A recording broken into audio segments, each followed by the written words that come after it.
Willkommen! Willkommen zu einem neuen Video. Ich bin zwar inzwischen schon auf Mallorca, aber ich nehme euch heute noch mal ein bisschen mit auf die Kanaren. Vor allen Dingen auf Fuerteventura, ein bisschen am Ende noch nach Gran Canaria. Und es geht um das Thema, sich selbst unter Druck setzen und stressen und wie man damit umgehen kann oder auch was das für Folgen und Ursachen hat. Ja, wenn dich das interessiert, bleibt gerne dran. Ich würde mich freuen. Fuerteventura ist noch mal so ganz anders als die anderen kanarischen Inseln.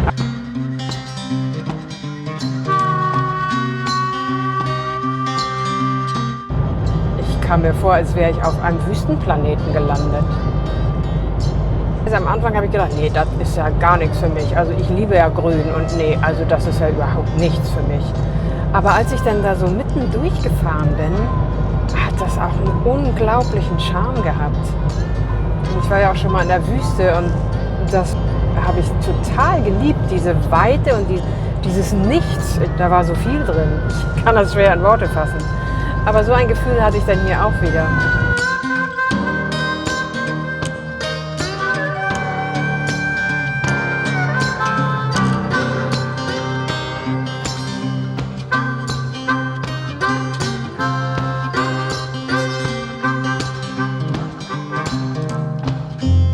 Ich habe da übernachtet in so einem kleinen Bergdorf und dann bin ich nächsten Morgen ganz früh um 8 oder so schon weitergefahren und es hatte eine wundervolle Stimmung und es war wahnsinnig stürmisch. Also deswegen auch meine Kamera oder mein Handy ist manchmal ein bisschen wackelig, weil es so stürmisch war.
Sich selbst Stress oder Druck machen. Ich weiß nicht, ob du das kennst. Ich kenne das ziemlich gut.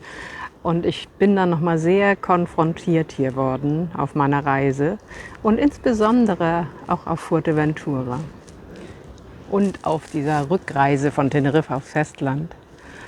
Und ich habe ja schon manchmal gesagt, dass ich einfach nicht so viele Videos machen möchte, um mich nicht selbst unter Druck zu setzen und dass ich das nun regelmäßig tun muss und dass es dann halt auch gar keine Freude mehr macht. Und ich muss auch dazu sagen, ich könnte ja mich einfach so vor die Kamera setzen, ein bisschen hier schwätzen und quasseln und das einfach so hochladen. Aber ehrlich gesagt habe ich da gar keine Lust zu. Mir macht das Schneiden von so wunderschönen Bildern von meiner Reise und mit Musik zusammen, das macht mir einfach unheimlich viel Spaß. Und das möchte ich gar nicht missen. Und gleichzeitig durfte ich jetzt feststellen, dass ich mir trotzdem Druck mache. Das war mir gar nicht bewusst. Und zwar habt ihr ja auch schon haben in den Kommentaren geschrieben, ich würde gerne viel mehr Videos von dir sehen oder öfters ein Video sehen. Und ja, und dann merke ich, wie so die Zeit ins Land geht, wie ich hier mein Leben genieße, wie ich auch arbeite. Ich sage da nachher noch mal was dazu, was ich so noch mache oder gemacht habe in den letzten Monaten. Ja, und dann entsteht in mir drin, beziehungsweise ich mache das, so ein innerer Druck. Ich müsste mal wieder ein Video machen. Ich muss mal ein Video schneiden. Und ja, und das ist dann immer ein Prozess und das durfte ich so sehr auf dieser Fährfahrt erleben. Da habe ich mir nämlich vorgenommen, dass ich die Zeit über 30 Stunden nutzen werde, um dieses Video zu schneiden. Und das Spannende, was ich dort erlebt habe, durch diesen unglaublich großen Rahmen von Zeit ist da plötzlich so ein Druck weggefallen, der mir gar nicht bewusst war, den ich mir immer sonst mache, so ein Zeitdruck. Wenn ich das hier in meinem täglichen Vanlife mir selber sage, oh, ich muss jetzt mal wieder ein Video schneiden, oh, ich muss mal wieder ein Video hochladen, dann erzeuge ich in mir selber ja wirklich so einen inneren Zeitdruck. Und dann schneide ich die Videos und manchmal bin ich dann so ein bisschen hektisch, hasselig und dann ist das aber noch gar nicht so richtig, wie ich mir das gewünscht hätte. Aber ich mir selbst sage so, jetzt muss das aber mal, jetzt muss das fertig. Und das war eben auf der Fähre gar nicht. Und ich habe so völlig zeitlos da gesessen und frei mich kreativ entfaltet. Und das hat so einen unfassbaren Spaß gemacht. Und gleichzeitig war an diesem Tisch, wo ich saß, waren noch 2 junge Männer, ich glaube ein Spanier, ein Deutscher auch. Und der Deutsche hat auch Video geschnitten, das habe ich halt gesehen. Und er hatte eine Freundin oder eine Frau, weiß ich nicht, die zwischendurch immer kam. Und ich merkte so, dass da wirklich bei denen so ein bisschen, oh, da war so ein Stresspotenzial drin. Und ich glaube, sie wollte irgendwas und dass sie was machen. Und er wollte das aber noch fertig kriegen.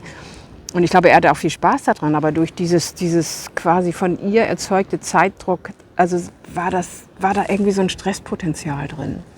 Und das war so, da ist mir das wirklich erst so aufgefallen, wie anders sich das in dem Moment für mich angefühlt hat. Und das ist so ganz frei fließend, mit einer unglaublichen Freude war, dieses Video zu schneiden.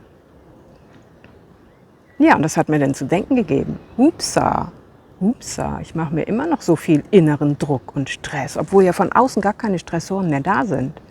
Oder jedenfalls so gut wie keine. Ich müsste ja nicht. Ich kann ja sagen, nö, ich mache erst in 3 Monaten wieder ein Video. Es gibt eigentlich keinen äußeren Stressor. Und das ist das sehr, sehr Spannende, weil ich habe fast mein ganzes Leben immer äußere Stressoren verantwortlich gemacht für mein Unwohlsein, für mein Gestresstsein, für mein mich nicht gut fühlen, für mein Unzufriedensein, für alles.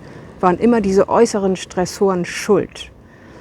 Und es geht natürlich nicht wirklich um Schuld, aber es geht eigentlich um Verantwortung. Und diese Verantwortung zu mir zurückzuholen, dass letztlich ich das mache. Und es ist meine Verantwortung, wie gehe ich mit äußeren Stressoren um.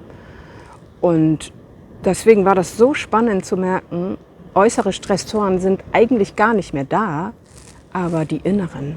Und die sind so viel interessanter, die mal anzugucken, weil die machen uns das Leben schwer.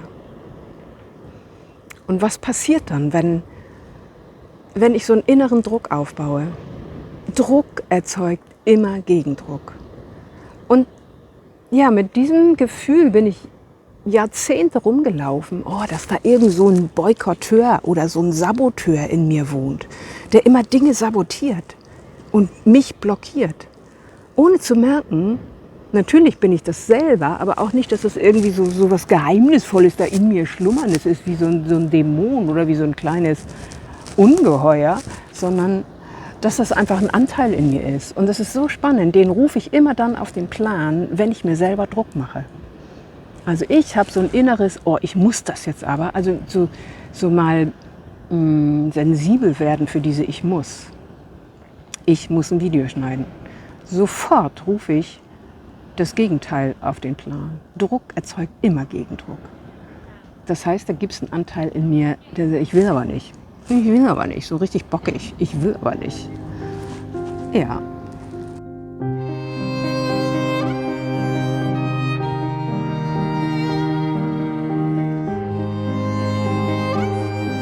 Das Spannende ist, wenn so nach und nach diese äußeren Stressoren alle wegfallen, dann festzustellen, ich lebe überhaupt gar nicht anders als vorher.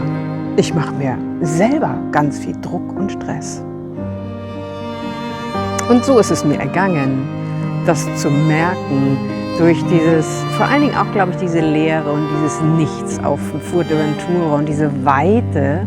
Das war wie so eine weiße Projektionsfläche, auf dem mir halt wiedergespiegelt wurden meine Muster. meine alten Prägungen. Und diese Prägungen sind so alt und so tief in mich eingegraben, dass die auch noch funktionieren, wenn alle äußeren Stressoren wegfallen. Das war sehr spannend festzustellen.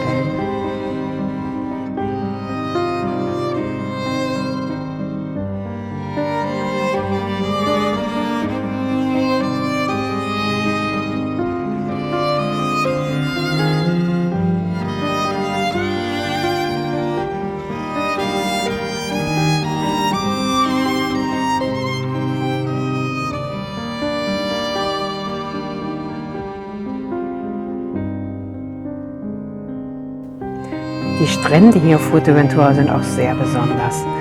Wirklich paradiesisch mit Karibik-Flair, mit diesem türkisfarbenen Wasser und ganz anders als auf den anderen Kanarischen Inseln.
Ja, diese inneren Stressoren sind sehr spannend, mal denen auf die Spur zu kommen.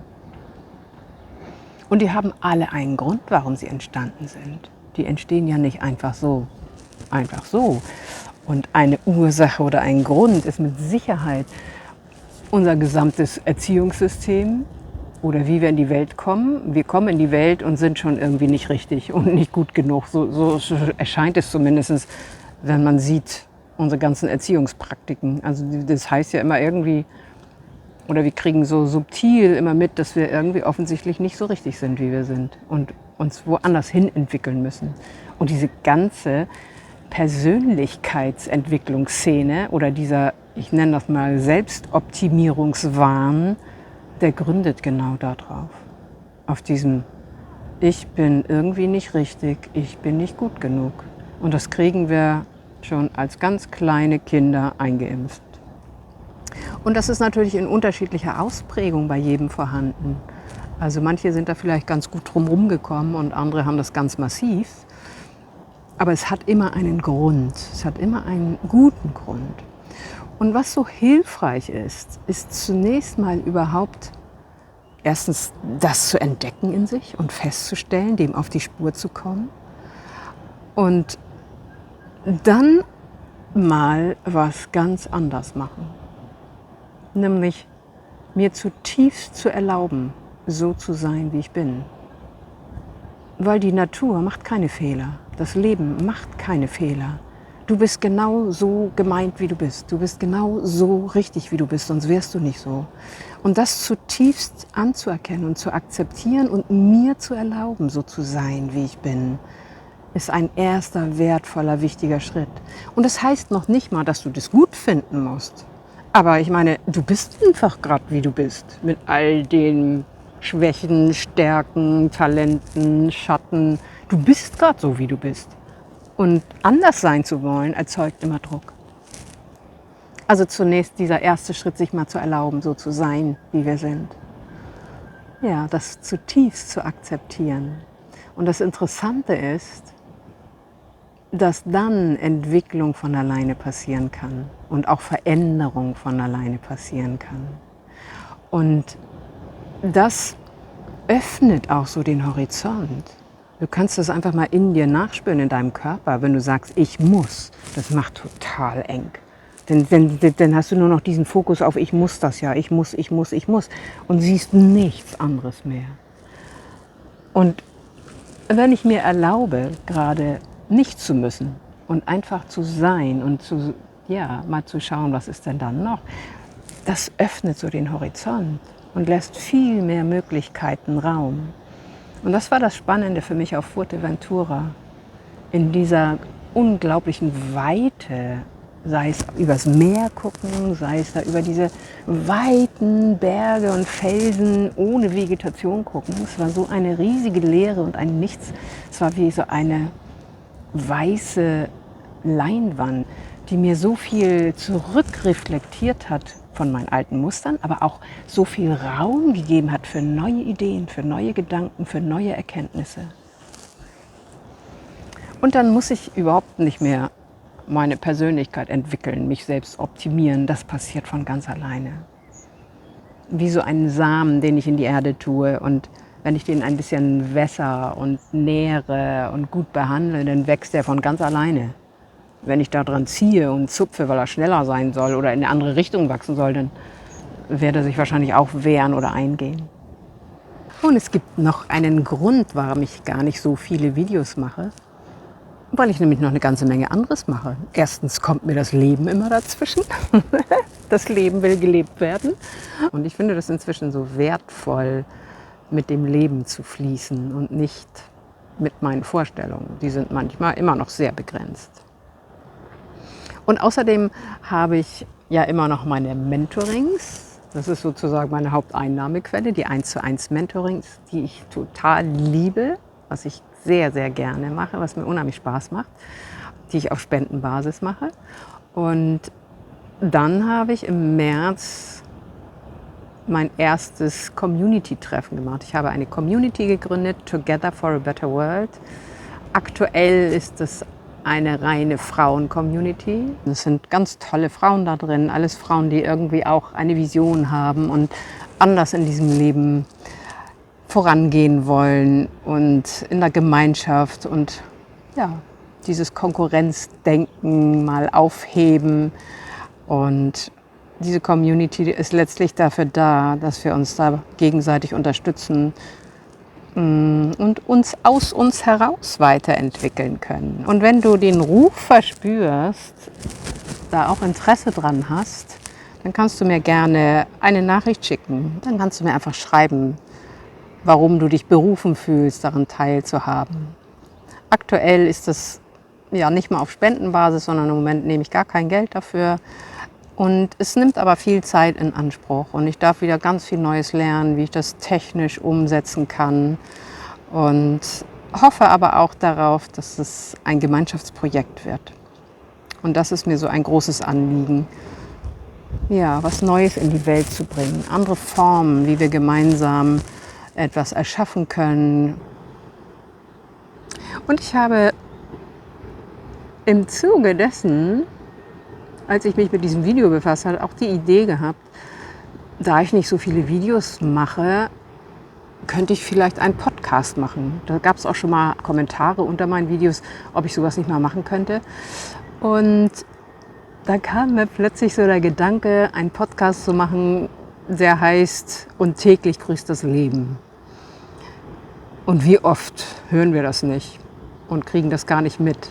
Und ich mag da vielleicht so ein paar Inspirationen, Denkanstöße, Ideen, Erfahrungen aus meinem Leben berichten. Und vielleicht ist das von Interesse. Du kannst es ja mal in die Kommentare schreiben, ob du das spannend fändest oder gut fändest. Dann würde ich das vielleicht mal starten, weil das ist natürlich viel, viel, viel weniger zeitaufwendig.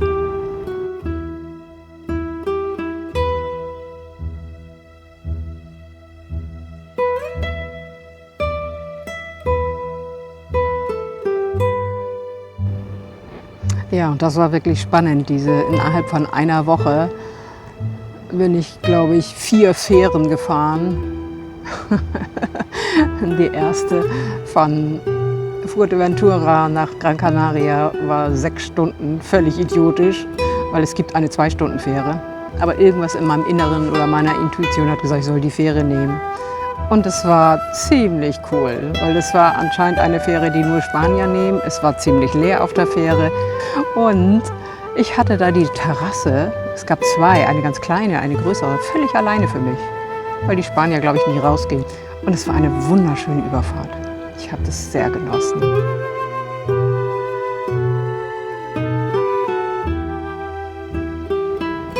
Dann habe ich ein paar Tage noch auf Gran Canaria verbracht.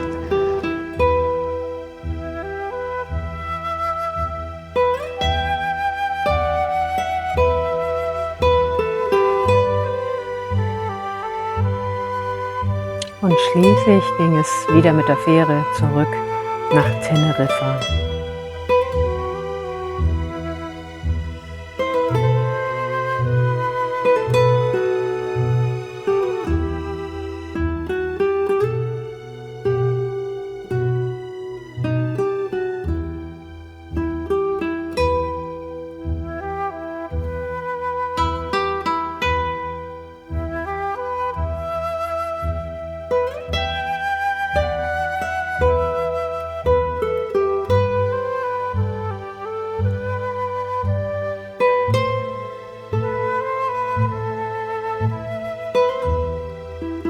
Auf Teneriffa habe ich nur eine Nacht auf einem großen Parkplatz in der Nähe vom Fährhafen verbracht und habe von da aus direkt am nächsten Morgen die Fähre genommen, zurück aufs Festland. Diese über 30 Stunden Fahrt.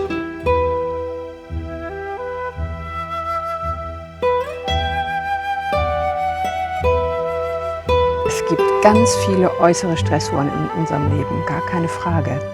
Und ich kann nur sagen, ich habe ganz viele von diesen äußeren Stressoren eben aus meinem Leben eliminiert und durfte jetzt auf der Reise feststellen, wie viele innere Stressoren immer noch da sind. Und das ist so unglaublich wertvoll, denen auf die Spur zu kommen, denn das sind die eigentlichen Zwänge, die wir in unserem Leben haben. Das ist das eigentliche Gefängnis, das wir uns selber bauen. Und ich wünsche dir zutiefst, dass du dir selbst erlauben kannst, so zu sein, wie du bist.